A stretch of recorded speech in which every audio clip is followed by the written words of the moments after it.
Hello, नमस्कार, आदाब, सत श्री अकाल और अस्सलाम वालेकुम। मैं हूँ मोहम्मद अहमद काज़मी लेकर आया हूँ आपका पसंदीदा कार्यक्रम आपके रूबरू। मीडिया स्टार वर्ल्ड लगातार आपको इज़राइल-फ़िलिस्तीन जंग की अपडेट और कुछ जानकार लोगों से मुलाकातें करा रहा है। मकसद ये है कि आपको सीधे समझ में आना चाहिए कि हो क्या कुछ रहा है। अभी पिछले 2-3 दिनों में हिज़्बुल्लाह ने कुछ बड़े हमले किए हैं इज़राइल के खिलाफ। हिज़्बुल्लाह के गढ़ में घुसने की जो कोशिश की जा रही है, वो कामयाब नहीं हो रही। तकरीबन 2 हफ्ते होने को आ रहे हैं। उधर गाज़ा में मुसलसल नाकामियों के बाद गाज़ा में हमास की तरफ से हमले भी जारी हैं इज़राइल के खिलाफ। ऐसे वक़्त में खबरें इस हद तक आ रही हैं कि बड़ी तादाद में इज़राइली फ़ौज या तो अपंग हो गई है या काफ़ी लोग मारे गए हैं। कुछ ऐसे डेटाज़ भी आ रहे हैं जिन पर अगर भरोसा किया जाए तो हार्डली 1.5 लाख से 2 लाख के बीच में ही पूरी फौज बाकी रह गई है इजराइल की। ऐसी खबरें आ रही हैं। इस सब के बीच में ईरान की तरफ से धमकी और अब इजराइल की तरफ से यह कहा जा रहा है कि हम इस पर गौर कर रहे हैं। इजराइल की तरफ से अमेरिका को भरोसा दिलाया गया कि वो न्यूक्लियर इंस्टॉलेशंस पर और ऑयल रिजर्व्स पर ईरान के हमला नहीं करेगा।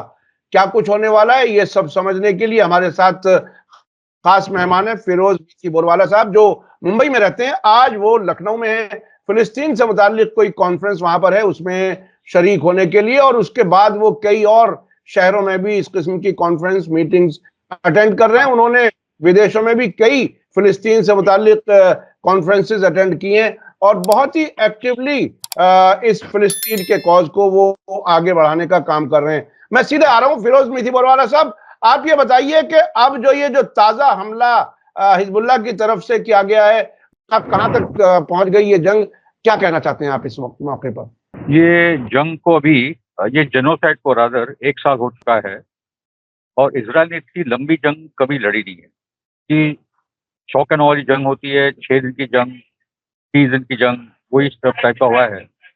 मगर ये टाइम जो हुआ है, ये जो 1 साल गाजा तक वो हाथ में नहीं ले पाए हैं और एक फ्रंट उन्होंने लेबनान पे खोल दिया है, गोलान हाइट्स का भी फ्रंट पे वो लोग बॉम्बिंग कर रहे हैं। ईरान, इराक, यमन, ये सब फ्रंट खुले हैं। ऑफकोर्स इजराइल इसमें अकेला नहीं है, अमेरिका और जर्मनी का बहुत बड़ा रोल है, फ्रांस और ब्रिटेन का भी है। और यहाँ ईरान के साथ ये एक्सेस के साथ अभी रशिया और चीन भी खड़े हैं, नॉर्थ कोरिया भी खड़ा है। तो ये जंग ये 20 साल 25 साल पुरानी वाली जंग नहीं है जहाँ पैलेस्टाइन अकेला पड़ गया था, ईरान अकेले पड़ गए थे। अभी इराक भी खड़ा हो चुका है, यमन भी खड़ा हो चुका है, नई ताकतें अभी खड़ी हो चुकी है इसके साथ। Number 1 point. दूसरी जो बात है कि जो नेतन्याहू के ऑब्जेक्टिव्स थे कि 1 साल के अंदर, एक साल की तो बात भी नहीं की थी, उसने सोचा भी नहीं होगा कि 1 साल तक ये जंग चलेगी। नंबर 1 कि मैं हमास को खत्म कर दूंगा, रेजिस्टेंस खत्म हो जाएगा, गाजा को हम लोग हाथ में पूरा ले लेंगे, पूरा ऑक्यूपाई कर लेंगे और उसके साथ में हॉस्टेजेस को छुड़ा दूंगा। उसको हॉस्टेज को छुड़ाने में कोई इंटरेस्ट नहीं है, ठीक है। ये उसके जो ऑब्जेक्टिव्स थे और उसके साथ ये ऑब्जेक्टिव भी कि जो सदर्न लेबनान का इलाका है, लिटानी रिवर तक, वहाँ से हिजबुल्लाह को खड़े कर आगे कर देंगे। ये सब में वो फेल हो चुका है और अभी ये टेंशन अभी इसराइल के अंदर बढ़ते जा रहे हैं कि करे तो करे क्या। नंबर 1। नंबर 2 है कि जो आपने हिजबुल्लाह की बात की कि इतने सारे असैसिनेशंस के बाद भी यहाँ इस्माइल हानी भी मार्टर हो गए, शेख हसन नसरल्लाह भी मार्टर हो गए, उससे हिजबुल्लाह की लीडरशिप कैपेबिलिटीज को कोई फर्क नहीं पड़ा है। शेख नईम कासिम भी जो आए हैं उनको भी मिल भी चुका एक बार बेरूत में। बहुत ही क्लियर आदमी है, वो बहुत ही कमिटेड आदमी है, वो तो बोलने की जरूरत भी नहीं है, मगर बहुत हिम्मत वाले आदमी। उनकी स्ट्रेटजीज और हसन नसरल्लाह जी के स्ट्रेटजी को अंतर दी। तो जो इसराइल के पास एक ही स्ट्रेटजी है, आप हमको मारोगे तो हम तुम्हारे बच्चों को उड़ा देंगे, आप हमको मारोगे तो हम तुम्हारी बिल्डिंगों को उड़ा देंगे बेरूत में, आप हमको मारोगे तो हम तुम्हारे अस्पताल को उड़ा देंगे। ये जो गाजा में किया वो अभी लेबनान में करने जा रहे हैं। मगर लेबनान में इतना तो एक है कि लोग निकल कर जा सकते हैं, अपने आप को बचा सकते हैं। गाजा में तो जगह ही नहीं थी किसी के पास।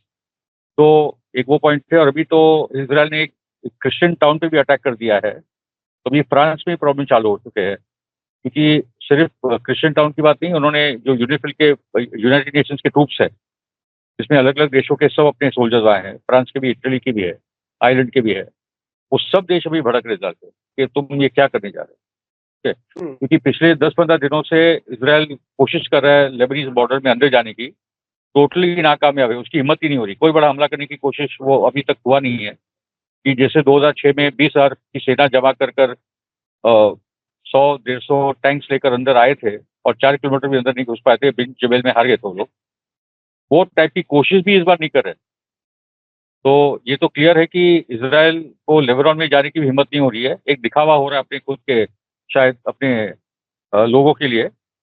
और उसके साथ जो उनका एजेंडा था कि उत्तरी जो जो नॉर्दर्न इलाका है जहाँ से हिजबुल्लाह ने सबको भगा दिया है, वो इलाका हम लोग वापस हमारे लोगों को वहाँ बसाएंगे, इजरायली लोग बसेंगे, वो भी नेतन्याहू से हो नहीं पा रहा है। तो उसके जितने वॉर ऑब्जेक्टिव्स है, उसके जितने स्ट्रेटेजिक ऑब्जेक्टिव्स है, उसमें सब में वो नाकामयाब है, सब में वो नाकामयाब है। तो ये बहुत इंपॉर्टेंट बात है कि 1 साल की जंग के बाद हमास खड़ा है। हिजबुल्लाह पहले से बहुत ताकतवर है, अभी तक तो हिजबुल्लाह ने अपना पूरा काम भी नहीं चालू किया है, मगर अभी वो लोग और डीपर डीपर डीपर, अभी तो हाइफा तक आए हैं, टेल अवीव तक भी गया मामला है। अभी तो और भी, क्योंकि शेख नईम कासिम बोल दिया कि आपने जैसे लेबनान में सब जगहों को मारा है, अभी हम भी सब जगह पे इजराइल के अंदर मारेंगे। तो ये यहाँ तक बात आई है।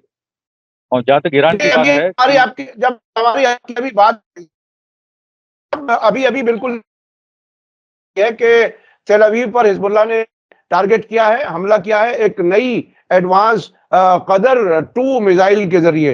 और दूसरे एक ये वीडियो जारी किए हिजबुल्लाह ने जिसमें कहा गया है कि हम हैफा को किरियाना और मेतुला की तरह से कन्वर्ट करेंगे, तबाह कर देंगे हैफा को। तो ये इतनी बड़ी धमकी अब आ रही है और ये इतनी क्या क्या वाकई आपको वहां तक जाएंगे? जा चुके हैं।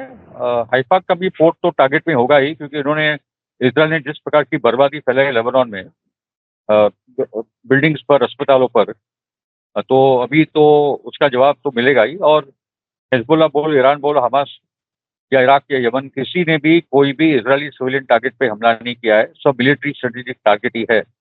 ये एक अंतर दिखता है ये इस्लामिक रेजिस्टेंस में, और जो कट्टर यहूदी जो ऑक्यूपाइंग पावर है और उनके जो समर्थक है अमेरिका, जर्मनी वगैरह में, ये सिविलाइजेशन का फर्क दिख रहा है कि कौन सिविलियंस को मार रहा है और कौन एक फेयर जंग लड़ने की कोशिश कर रहा है। That is the big difference that we see here. अच्छा, हमास की तरफ से एक बयान आया है अभी, हमास की तरफ से बयान आया कि जो इजरायली जनरल्स का जो प्लान है, जो बताया जाता है कि नॉर्थ गाजा को वो अपने तरीके से कन्वर्ट कर लेंगे, उसमें वो कभी कामयाब नहीं होंगे। देखिए, गाजा की तस्वीरें अगर हम देखें, आप देखें, वीडियो देखें, तो ऐसा लगता है कि पूरा तबाह हो चुका है। लेकिन वहीं से वो आवाजें आ रही हैं, उनकी हिम्मत नहीं टूटती हुई नजर आती। क्या क्या है उनके पास ऐसी ताकत जिसमें अपनी बात रख रहे हैं? जी, नॉर्दर्न गाजा का जो इलाका, इसराइल ने एक गाजा से भी बड़ा जेल बना दिया है, जहाँ 4 लाख लोग को उन्होंने कैद करके रखा है। जनरल्स प्लान है कि नॉर्दर्न गाजा को पूरी की पूरी 4 लाख की जो आबादी है पैलेस्टीन की, वो हटाकर वो कब्जा कर लेंगे। और उनके बाद वहाँ से आई थिंक वो जो उनका जो गैस का प्लान है, गैस हॉल्डिंग्स का प्लान है, और बेन गुरियन कनाल का प्लान है, ये सब पेपर की बातें है, वो उनको बताना है। मगर उनको कुछ तो बताना होगा कि 1 साल की जंग के बाद हम लोगों ने कुछ तो हासिल किया, क्योंकि गाजा तक भी वो ले नहीं पाए। लड़ते निकलते 15 मिनट के बाद हमास के सेनानी आ जाते हैं, वापस जगह ले लेते हैं, तो उनके हाथ में तो कुछ है नहीं।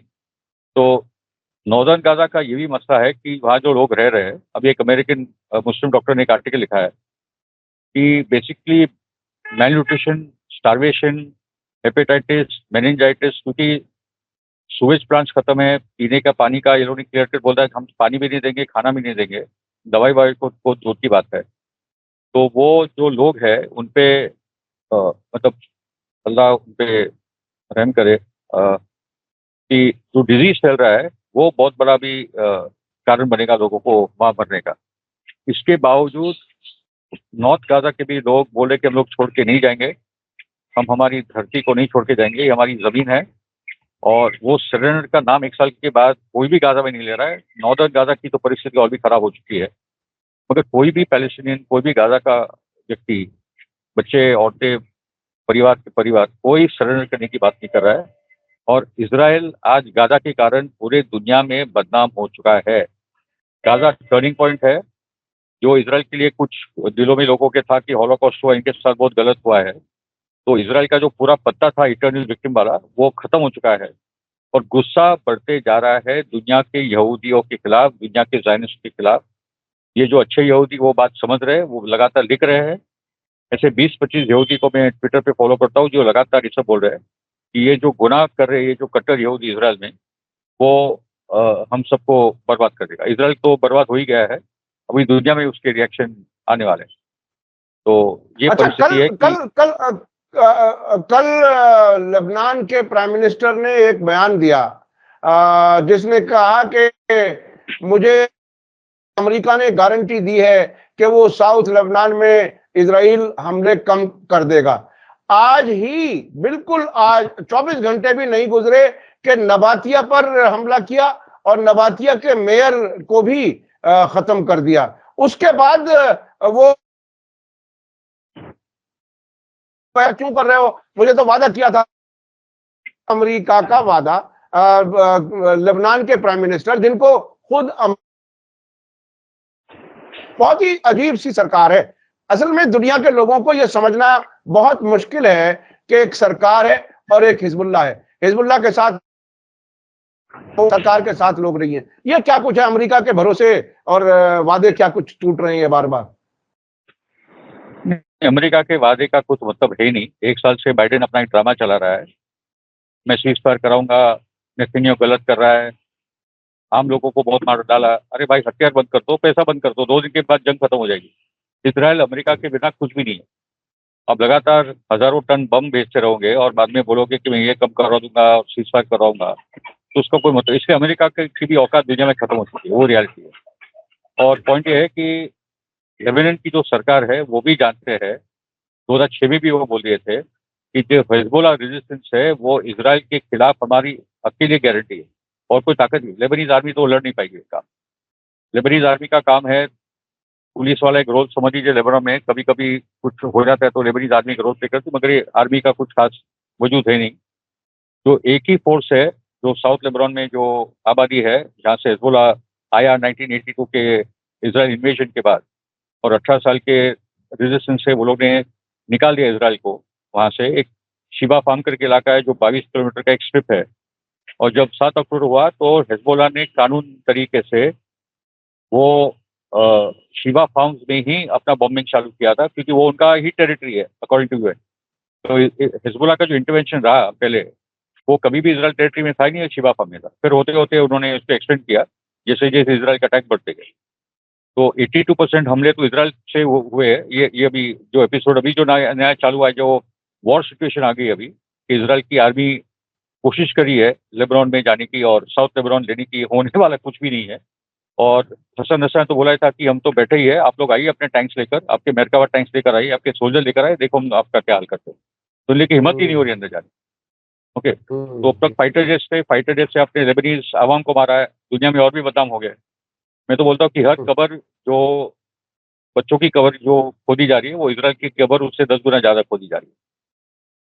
क्योंकि इनका जो ख्वाब था कि हम लोग दुनिया पे राज करेंगे, हमारा मसीहा आएगा और हमारा जेरूसलम से पूरी दुनिया चलेगी, ये खुलकर बात हो रही है। कि इनफैक्ट एक वर्स है book of Revelation New Testament में, या जीसस क्राइस्ट ही refers to the synagogue of Satan. मैं पहले ये वर्स को थोड़ा नहीं समझ पा रहा था कि जीसस क्राइस्ट क्या बोलने की कोशिश कर रहे हैं, मगर बुक ऑफ रेवलेशन में 2 जगह पर जिक्र है। खाली आप ट्विटर पे जाइए, कहीं भी जाइए, इसको गूगल कीजिए, synagogue of Satan Jesus Christ, और आप देखेंगे कि जीसस ने क्राइस्ट ने सब क्यों बोला था। और ये लोग जो बच्चों को मार रहे हैं और जो पूरी दुनिया को राज करने की का एजेंडा लेकर आए, ये कितनी इविल लोग हैं। ये तो क्राइस्ट ईसा मसीह के न्यू टेस्टमेंट में वर्सेस है on the synagogue of Satan. Synagogue को सैटन का केंद्र बोलते हैं, सैटन का वर्शिप हो रहा है। बात बोली थी जब मैंने पढ़ी थी पहले, तो मैंने उसको सीरियसली लिया था। पर अभी कुछ समझ में बात आ रही है कि कुछ तो सैटेनिक फोर्सेस है, इजराइल के पीछे है का कत्लेआम सी तो master race chosen people of God ये यावे खुद बहुत ही भयंकर डेटी है जो बोलता है कि बच्चों को मारो, औरतों को मारो। सब ये सब बहुत क्लियर कट बातें हैं। ओल्ड टेस्टमेंट में कुछ बातें बहुत ही खतरनाक है, काफी कुछ बातें खतरनाक है। तो ये सिनेगॉग ऑफ सेटन का वर्स को आप जरा अभ्यास कीजिए, आप सब लोग देखिए आपको क्या क्या लगता है। एक न्यू वर्ल्ड ऑर्डर की तैयारी इनकी है। ग्रेटर इजराइल तो बोलते ही है कि नाइल टू द यूफ्रेटिस बनाना है, तो वो न्यू वर्ल्ड ऑर्डर की भी बात उनके रिवाइज कर रहे हैं।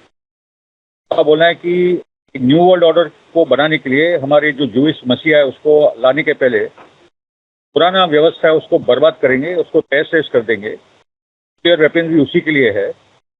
जब ये नया मसीहा आएगा, दुनिया का कैपिटल जेरूसलम बनेगा, सभी दुनिया के जितने नेशंस है, जितने अलग अलग धर्म के लोग हैं, सब हमारे ही मसीहा उसी को मानेंगे। हम दुनिया पे राज करेंगे। जैसे भी आज बैंकिंग सिस्टम उनके हाथ में है, वेस्टर्न मीडिया उनके हाथ में है, बॉलीवुड उनके हाथ में है, और उसके साथ अभी उनकी ताकत टूट रही है। 1 साल के अंदर जो उनके घिनौना चेहरा दिखा है पूरी दुनिया को। एक जूइश लड़की है जो पैलेस्टीन सपोर्टर है, उसने लिखा है कि मैं जब सुपरमार्केट जाती हूँ तो मैं मेरा कैफिया पहन कर जाती हूँ। जिस इलाके मेरे तू ज्यादा करके यहूदी है तो वो मेरे को सब खतरनाक तरीके से मेरे सामने देखते हैं। पर अभी का टाइम ऐसा है कि जब मैं पहन के जाती हूँ तो वो मेरे सामने आंख मिला नहीं सकते कि उनकी आंखें नीचे हो चुकी है, क्योंकि उनको भी शर्म आ रही है। वो भी देख रहे हैं कि जो नरसंहार इजराइल ने किया है गाजा और अभी लेबनान में भी, उसका जो गुस्सा बढ़ते जा रहा है पूरी दुनिया में इजराइल और यहूदी के खिलाफ, वो इसका मतलब है कि उनकी जो जूइश पावर है वो अभी जल्दी से मतलब वो टूटने लगी है, टूटने लगी है। बाइडेन की सरकार में इतने यहूदी क्यों कैबिनेट में, क्यों 70% वही है? लंदन का कीर स्टारमर उनके कंट्रोल में है, क्यों फ्रांस का मैक्रोन उनके कंट्रोल में है, क्यों कनाडा में, क्यों ऑस्ट्रेलिया। यूरोपियन वर्ल्ड में अभी ये सवाल और ये मुद्दे बहुत सामने से जोरों से आ रहे हैं, और का जो बढ़ रहा है, तो अभी आई थिंक इनका डाउनफॉल तो 7 अक्टूबर के जो चालू कर दिया था उसकी गिनती अभी चालू हुई है। अच्छा, गाजा में कोई बड़ी कामयाबी उन्हें नहीं मिल रही थी, उसके बाद भी ये लेबनान की तरफ जाकर के क्या ये इनको हासिल करने की उम्मीद है? आखिर क्या चीज मिलेगी उन्हें लेबनान में? देखो, हिजबुल्लाह ने एक बहुत बड़ा काम कर लिया था कि जो उत्तरी पार्ट है, सेटलर्स है जो नॉर्दर्न पैलेस्टाइन में है, लेबनान के बॉर्डर पे, सबको मजबूर कर दिया तो सब भाग गए थे। नेतन्याहू के लिए बहुत मुश्किल था दिखाना कि मैं हिजबुल्लाह के सामने कुछ कर नहीं पा रहा हूँ। कहा था कि गाजा को हमको जो करना है कर रहे हैं, अभी हम हिजबुल्लाह को खत्म करेंगे। तो उन्होंने असैसिनेशन और की बातें की। उनका एजेंडा था कि उनको 30 किलोमीटर अंदर धकेल दे, ताकि वो 30 किलोमीटर से कुछ होना नहीं है। आज मिसाइल तो 200-500 किलोमीटर जाती है, तो 30 किलोमीटर का कोई मतलब था नहीं। पर नेतन्याहू ने एक बहुत बड़ी स्ट्रेटेजिक गलती की है, ये दूसरा फ्रंट खोलने पे। का जो एज इट इज सीरिया में भी जो हमले चल रहे हैं, गोलान हाइट्स का भी फ्रंट कब चालू होगा और भी देखना है। But the big question is कि आई थिंक जो आखिरी जो गलती, बहुत सारी गलतियां कर ली है नेतन्याहू ने। कहा कि मैं भी ईरान पे हमला करूंगा। भाई करो, ईरान को बोला ही मैं बैठा हूँ। जो तुम्हारे साथ जो होने वाला है, तो अमेरिका की एक कोशिश है कि न्यूक्लियर टारगेट ना हो, इंस्टॉलेशंस और ऑयल इंस्टॉलेशंस टारगेट ना हो, रिफाइनरीज वगैरह वगैरह। देखो, मैं तो क्लियर हूँ कि ईरान ने अभी न्यूक्लियर टेस्ट तो कर लिया है, और रशिया और वो उन्होंने मिलकर ये अमेरिका सबको बता दिया कि भाई ईरान के बाद न्यूक्लियर बॉम्ब है, ये तो सोचना ही मत, तबाह हो जाओगे, हम सब तबाह हो जाएंगे। तो वो न्यूक्लियर अभी तो हमला करेगा नहीं। फिर भी था कि ईरान की जो ऑयल वेल्थ है उस पर अटैक करो, तो अटैक कर लो। उसके बाद स्ट्रेट ऑफ हॉर्मुज बंद, बाब एल मंदेब बंद, सुएज कैनाल बंद। ईरान का तेल तो चाइना और रशिया लेते रहेगा, तो यहाँ से तेल निकलेगा कैसे? और उसका सबसे ज्यादा फायदा रशिया और ईरान को ही होगा। अगर तेल का दाम बढ़ा, वेनेजुएला होगा, रशिया होगा, ईरान होगा, ये सभी को फायदा है। मगर जो भी तेल का दाम $80 है, जो भी है, वो $100, $200, $300 हो जाएगा।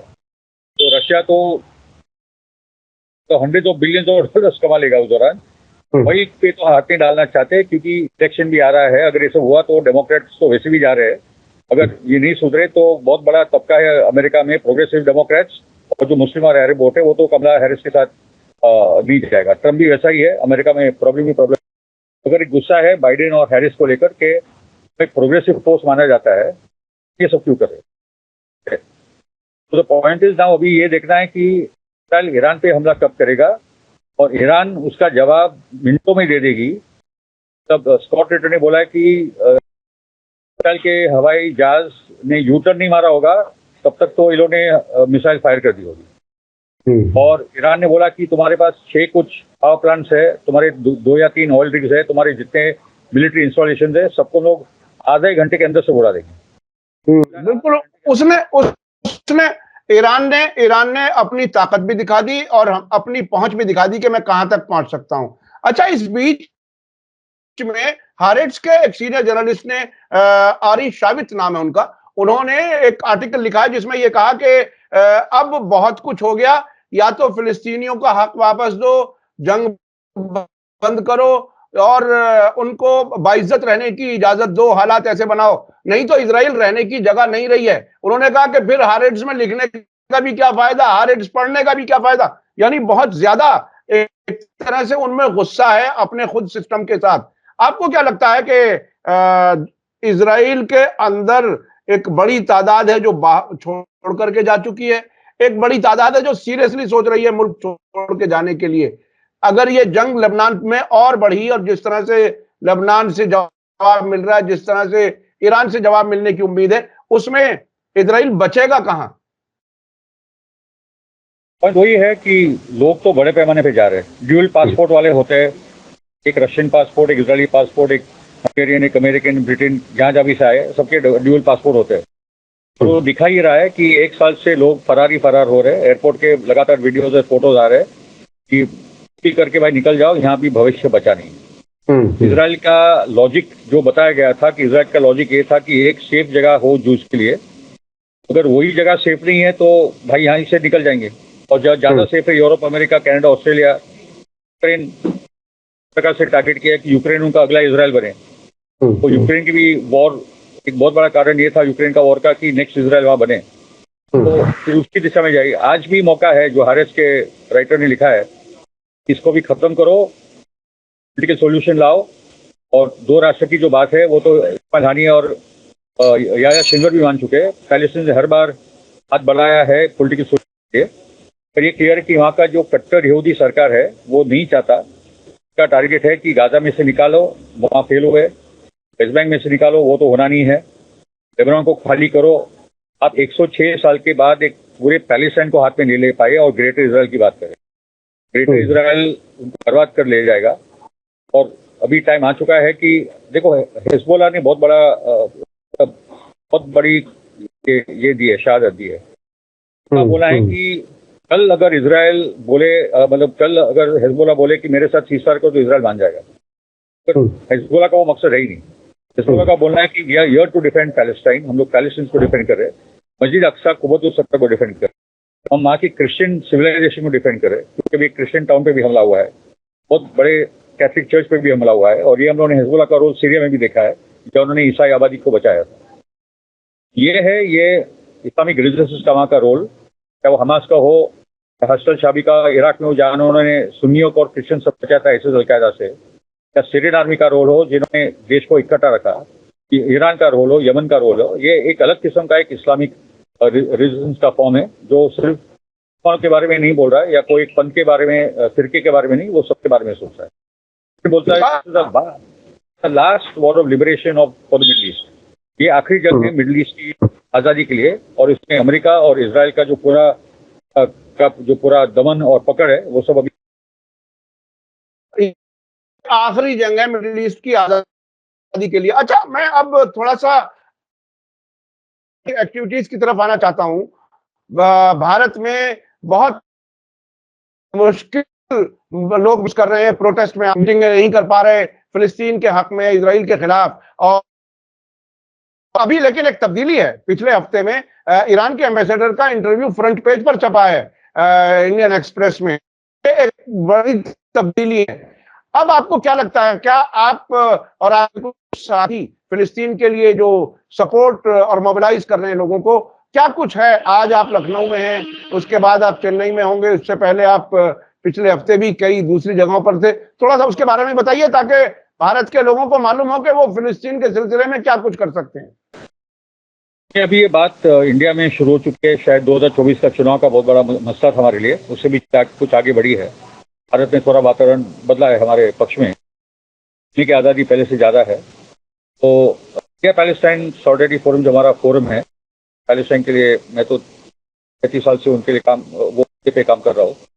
क्योंकि मेरा मानना है कि पैलेस्टाइन की आज़ादी और दुनिया की आज़ादी का मुद्दा एक ही है। पैलेस्टाइन की आज़ाद होगा तो दुनिया आज़ाद होगी। कि हम जो हमारा संघर्ष कर रहे हैं, जो ज़ायनिस्ट पावर हमारे अलग अलग देशों में आज घुसपैठ कर चुका है, वो निकालने के लिए हम लोग का देश बचाए और उसके साथ पैलेस्टाइन के लिए भी। बात है कि मैं हमारे डॉक्टर सुल्लम है, अभी हमारे अध्यक्ष है हमारे फोरम के, जो किसान नेता है, तो लगातार भारत में अलग अलग जगह पे पब्लिक मीटिंग्स कर रहे हैं, प्रोटेस्ट करवा रहे हैं और एक कोऑर्डिनेशन बन रहा है। लेफ्ट पार्टीज के साथ भी हमारी लगातार बातचीत जारी रहती है।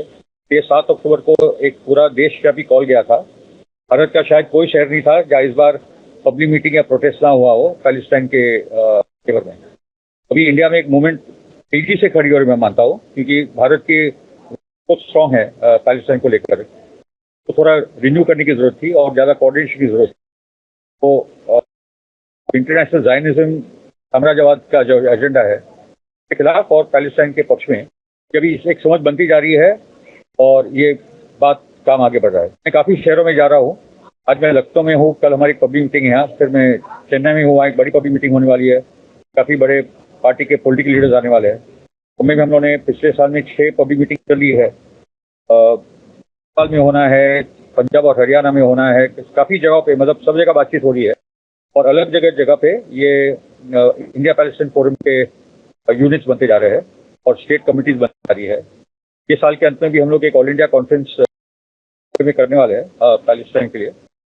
और अगले साल एक कोशिश है कि काठमांडू में एक इंटरनेशनल कॉन्फ्रेंस भारत में हो नहीं पाएगी क्योंकि वीज़ा देगा नहीं मोदी जी की सरकार। काठमांडू में एक बहुत बड़ा इंटरनेशनल कॉन्फ्रेंस जारी है। बीच में मेरा मॉस्को होना जा रहा है, वेनेजुएला होने जा रहा है। तो एक इंटरनेशनली बहुत कुछ तालमेल और भारत के अंदर भी बहुत कुछ हो रहा है उस दिशा में। और लोग को जुड़ना होगा कि जैसे मैंने कहा कि we will not be free to Palestine की आज़ादी और हमारी व्यक्तिगत आज़ादी, हमारी देश की आज़ादी का मुद्दा भी एक ही बन चुका है। ये बहुत बड़ी बात है कि फिलिस्तीन के साथ ही दुनिया की आज़ादी मुमकिन हो सकेगी और आपने ये भी कहा कि ये आखिरी जंग है जो आज लड़ी जा रही है। बहुत बहुत शुक्रिया, आपने अपने सफ़र में वक्त निकाला। मुझे मालूम है कि आप बिल्कुल तकरीबन सड़क पे हैं और आपने टाइम निकाला इस बीच में।